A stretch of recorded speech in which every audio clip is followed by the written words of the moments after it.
ಸ್ನೇಹಿತರೆ ನಮಸ್ಕಾರ, ನಾನು ನಿಮ್ಮ ಹಾರಾಮದನ್.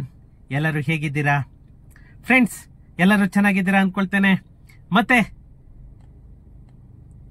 ಎಲ್ಲರೂ ವರಮಹಾಲಕ್ಷ್ಮಿ ಹಬ್ಬನ ಗ್ರ್ಯಾಂಡ್ ಆಗಿ ಸೆಲೆಬ್ರೇಷನ್ ಮಾಡಿದ್ದೀರಾ ಅನ್ಕೊಳ್ತೇನೆ. ಮತ್ತೆ ಫ್ರೆಂಡ್ಸ್, ಇವತ್ತು ಒಂದು ತುಂಬಾನೇ ಮುಖ್ಯವಾದಂತಹ ವಿಷಯ ಇತ್ತು. ಅದು ಬಂದ್ಬಿಟ್ಟು ಸುಮಾರು ತಿಂಗಳುಗಳಿಂದ ವರ್ಷಗಳಿಂದ ಕಾಯ್ತಾ ಇದ್ದಂತಹ ಒಂದು ಸಮಸ್ಯೆಗೆ ಒಂದು ಪರಿಹಾರ ಕೊಡೋದಕ್ಕೆ ಕರ್ನಾಟಕ ಸರ್ಕಾರ ಎಲ್ಲ ಸಿದ್ಧತೆಯನ್ನು ಕೂಡ ಮಾಡ್ಕೊಳ್ತಾ ಇದೆ. ಅದೇನಂತ ಅಂದ್ರೆ ರೆವೆನ್ಯೂ ಖಾತಾ.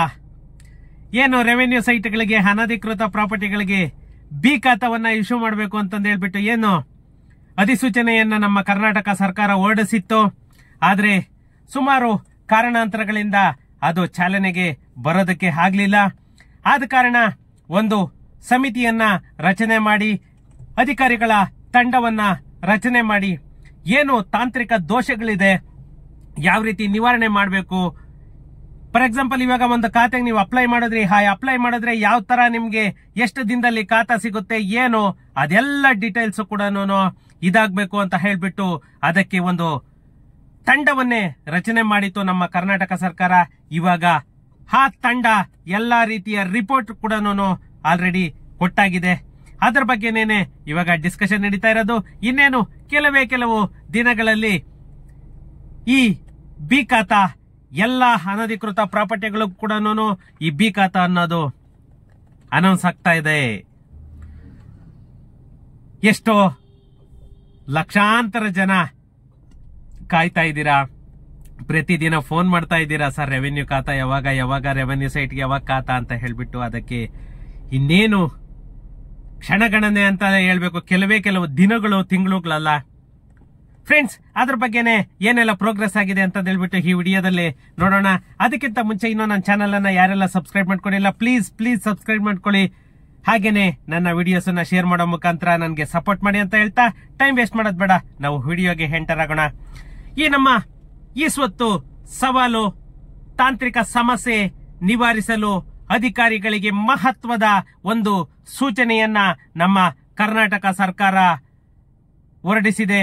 ಯಾಕಂತಂದ್ರೆ ನಮ್ಮ ಕರ್ನಾಟಕ ಗ್ರಾಮ ಸ್ವರಾಜ್ ಮತ್ತೆ ಪಂಚಾಯತ್ ರಾಜ್ ತಿದ್ದುಪಡಿ ಕಾಯ್ದೆ 2025 7 ಏಪ್ರಿಲ್ ತಿಂಗಳ ಪ್ರಕಾರ ನಮ್ಮ ಗ್ರಾಮೀಣಾಭಿವೃದ್ಧಿ ಮತ್ತೆ ಪಂಚಾಯತ್ ರಾಜ್ ಇಲಾಖೆಯ ಈ ಸ್ವತ್ತು ಕಾರ್ಯಕ್ರಮವನ್ನ ಪ್ರಾರಂಭಿಸಿರುವ ಹಿನ್ನೆಲೆಯಲ್ಲಿ ಎದುರಾಗಬಹುದಾದಂತಹ ಸವಾಲುಗಳು ಏನಿತ್ತು, ಆ ಸವಾಲುಗಳನ್ನ ಯಾವ ರೀತಿ ನಾವು ಎದುರಿಸಬೇಕಾಗುತ್ತೆ, ತಾಂತ್ರಿಕ ಸಮಸ್ಯೆ ನಿವಾರಣೆಯನ್ನ ಯಾವ ರೀತಿ ಮಾಡಬೇಕಾಗುತ್ತೆ ಅಂತ ಹೇಳ್ಬಿಟ್ಟು ಅಧಿಕಾರಿಗಳೊಂದಿಗೆ ನಮ್ಮ ಗ್ರಾಮೀಣ ಅಭಿವೃದ್ಧಿ ಮತ್ತೆ ಪಂಚಾಯತ್ ರಾಜ್ ಹಾಗೂ ಮಾಹಿತಿ ತಂತ್ರಜ್ಞಾನ ಇಲಾಖೆಗಳ ಸಚಿವರಾದಂತಹ ಪ್ರಿಯಾಂಕಾ ಖರ್ಗೆಯವರು ಒಂದು ಸಮಾಲೋಚನೆಯನ್ನ ನಡೆಸಿದ್ದಲ್ಲದೆ ಕೆಲವಾರು ನಿವಾರಣೋಪಾಯಗಳನ್ನು ಕೂಡ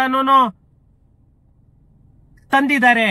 ಯಾಕಂತಂದ್ರೆ ಈ ಸ್ವತ್ತು ಮಂಜೂರಾತಿ ವ್ಯವಸ್ಥೆಯನ್ನ ಬೇಡಿಕೆ ಆಧಾರಿತ ವಿಧಾನದಿಂದ ಅಭಿಯಾನ ಆಧಾರಿತ ಮಾದರಿಗೆ ಪರಿವರ್ತನೆಗೊಳಿಸುವ ಪ್ರಕ್ರಿಯೆ ನಡೆಯುತ್ತಿದ್ದು, ಈ ಸಂಬಂಧದಲ್ಲಿ ಸಚಿವರು ಸಭೆಗೆ ಒಂದು ಒತ್ತನ್ನ ಕೊಟ್ಟು ಸಭೆಯನ್ನು ಕೂಡ ನಡೆಸಿದ್ರು.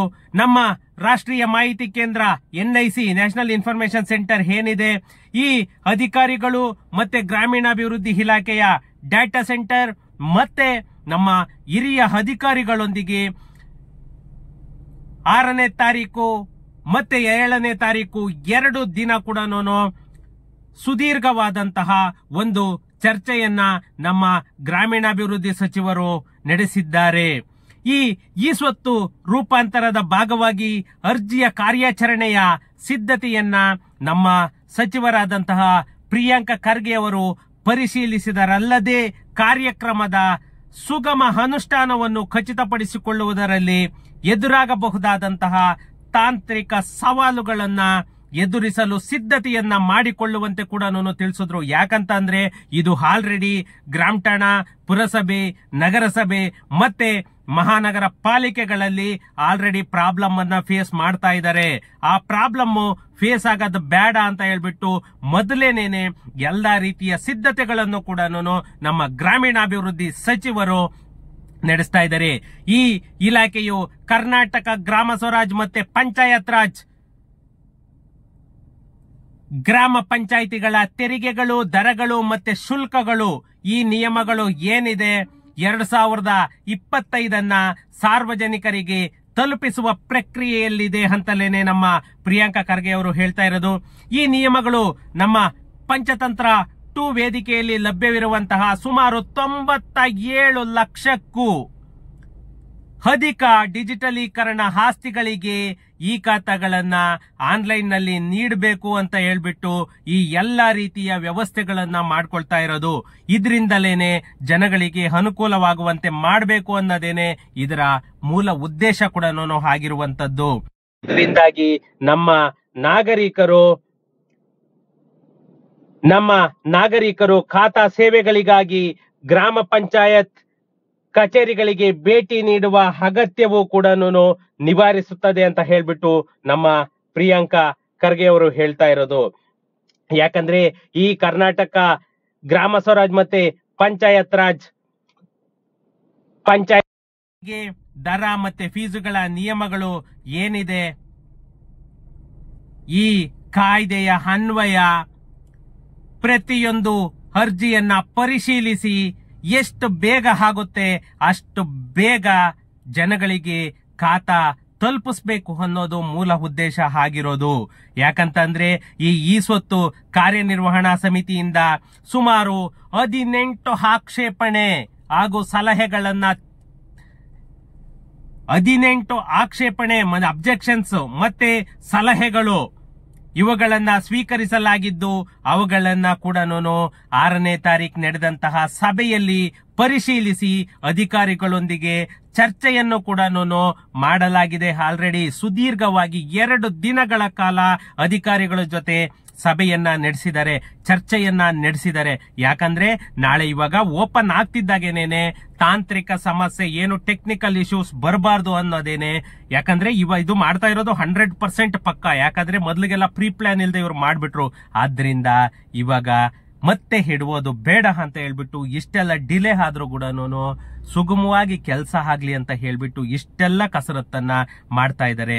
ಮತ್ತೆ ಹಲವಾರು ಸಲಹೆಗಳನ್ನ ನೀಡಿದರು, ಮತ್ತೆ ಅದನ್ನ ಚರ್ಚೆಯನ್ನು ಕೂಡ ಮಾಡಿದ್ರು ನಮ್ಮ ಪ್ರಿಯಾಂಕಾ ಖರ್ಗೆ ಅವರು ಮತ್ತೆ ಅಧಿಕಾರಿಗಳು. ಈ ನಮ್ಮ ಕರಡು ನಿಯಮಗಳಿಗೆ ಸಂಬಂಧಿಸಿದಂತೆ ಸಾರ್ವಜನಿಕರಿಂದ ಸಲಹೆ ಆಕ್ಷೇಪಣೆ ಏನು ಆಹ್ವಾನಿಸಿತ್ತು ಅದರಂತೆ 8 ಮಂದಿ ಆಕ್ಷೇಪಣೆಗಳನ್ನ ಸಲ್ಲಿಸಿ ಸುಮಾರು 18 ಆಕ್ಷೇಪಣೆಗಳಲ್ಲಿ 8 ಮಂದಿಯ ಆಕ್ಷೇಪಣೆಗಳನ್ನು ಕೂಡ ಅವರು ಡಿಸ್ಕಷನ್ ಅನ್ನ ಮಾಡಿದ್ದಾರೆ. ಮತ್ತೆ ಇದರಲ್ಲಿ ಏನು ಈ ಕರಡು ನಿಯಮ ಜಾರಿ ಮಾಡಿದರೆ ಈ ಕರಡು ನಿಯಮದಂತೆ ಪ್ರತಿಯೊಂದು ಕೂಡ ನಾಳೆ ಯಾವುದೇ ಕಾರಣಕ್ಕೂ ಟೆಕ್ನಿಕಲ್ ಎರರ್ ಅನ್ನೋದು ಬರಬಾರ್ದು. ಆ ಟೆಕ್ನಿಕಲ್ ಎರರ್ ಬರ್ದೆ ಪ್ರತಿಯೊಂದು ಕೂಡ ಯಾರೇ ಖಾತಾ ಅಪ್ಲೈ ಮಾಡಿದ್ರು ಕೂಡ, ಯಾಕಂತಂದ್ರೆ ಮೊನ್ನೆ ಕೂಡ ಕೃಷ್ಣ ಬೈರೇಗೌಡರು ಸ್ಟ್ರಿಕ್ಟ್ ಆಗಿ ಹೇಳ್ಬಿಟ್ಟಿದ್ದಾರೆ, ಯಾವುದೇ ಒಂದು ಪ್ರಾಪರ್ಟಿ ಡಾಕ್ಯುಮೆಂಟ್ ಆಗ್ಲಿ ಪ್ರತಿಯೊಂದಕ್ಕೂ ಕೂಡ ಇನ್ಮೇಲೆ ಇಂಬರಹ ಕೊಡೋ ಹಾಗಿಲ್ಲ. ಇಂಬರಹ ಏನಾದ್ರೂ ಕೊಟ್ಟರೆ ಅವ್ರ ಮೇಲೆ ಕಾನೂನಿನ ಪ್ರಕಾರ ನೀವು ಅವ್ರ ಮೇಲೆ ಕ್ರಮವನ್ನ ಕೈಗೊಳ್ಳಬಹುದು ಅಂತ ಕೂಡ ಮೊನ್ನೆ ಕೃಷ್ಣ ಬೈರೇಗೌಡರು ಒಂದು ಸ್ಟೇಟ್ಮೆಂಟ್ ಅನ್ನು ಕೂಡ ಕೊಟ್ಟಿದ್ದಾರೆ. ಯಾಕಂತಂದ್ರೆ ಇದೆಲ್ಲನೂ ಇವ್ರು ಮಾಡ್ತಾ ಇರೋದು ಮೊದಲಿಗೆ ಹೆಡ್ವಿದ್ದಾರೆ, ಇವಾಗ ಮತ್ತೆ ಹೆಡ್ಬೋದಕ್ಕೆ ಹೋದ್ರೆ ಅದು 100% ಜನ ರೊಚ್ಚಿಗೆ ಹೇಳ್ತಾರೆ ಅನ್ನೋದು ಗೊತ್ತಾಗೇನೇನೆ ಇವರು ಎಲ್ಲನೂ ಪ್ರೀ ಪ್ಲಾನ್ ಮಾಡಿಕೊಂಡು ಈ ನಮ್ಮ ರೆವೆನ್ಯೂ ಸೈಟ್ಸ್ಗೆ ಏನು ಬಿ ಖಾತಾ ಕೊಡಬೇಕು ಅಂತ ಹೇಳಿದರೆ ಅನಧಿಕೃತ ಪ್ರಾಪರ್ಟಿಗಳಿಗೆ, ಅದರ ಬಗ್ಗೆನೇನೆ ಈ 2 ದಿನನೂ ಸುದೀರ್ಘವಾಗಿ ಚರ್ಚೆಯನ್ನು ಮಾಡಿದ್ದಾರೆ.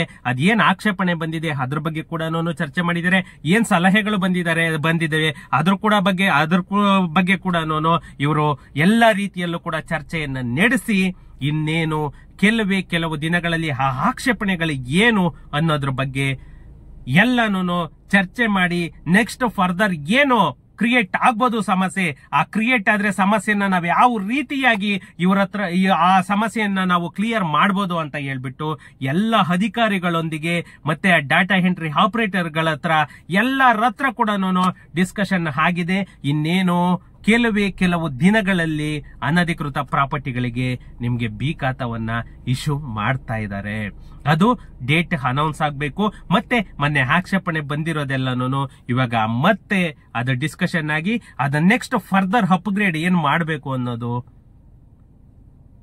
ಇವಾಗ ಪ್ರೋಗ್ರೆಸ್ ನಡೀತಾ ಇದೆ. ಅದರಿಂದ ಡಿಲೇ ಆಗ್ತಾ ಇರೋದಷ್ಟೇನೇನೆ.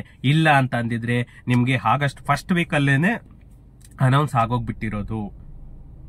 ಇನ್ನೇನು ಕೆಲವು ದಿನದಲ್ಲಿ ನಿಮ್ಗೆ ಪ್ರತಿಯೊಂದು ಪ್ರಾಪರ್ಟಿಗೂ ಕೂಡ ಈ ಖಾತಾವನ್ನ ಬಿಡ್ತಾ ಇದ್ದಾರೆ. ಫ್ರೆಂಡ್ಸ್, ಅದು ಅನೌನ್ಸ್ ಆದ ತಕ್ಷಣನೇ ನಾನು ವಿಡಿಯೋ ಹಾಕ್ತೇನೆ. ಅದಕ್ಕಿಂತ ಮುಂಚೆ ಪ್ಲೀಸ್ ಮತ್ತೊಮ್ಮೆ ಹೇಳ್ತಾ ಇದ್ದೀನಿ, ನನ್ನ ಚಾನೆಲ್ ಅನ್ನ ಯಾರೆಲ್ಲ ಹೊಸದಾಗಿ ನೋಡ್ತಾ ಇದ್ದೀರಾ ಅವರು ಪ್ಲೀಸ್ ಸಬ್ಸ್ಕ್ರೈಬ್ ಮಾಡ್ಕೊಳ್ಳಿ. ಹಾಗೇನೆ ಶೇರ್ ಮಾಡೋ ಮುಖಾಂತರ ನನಗೆ ಸಪೋರ್ಟ್ ಮಾಡಿ ಅಂತ ಹೇಳ್ತಾ ಸಿಗೋಣ ನೆಕ್ಸ್ಟ್ ವಿಡಿಯೋದಲ್ಲಿ. Thank you.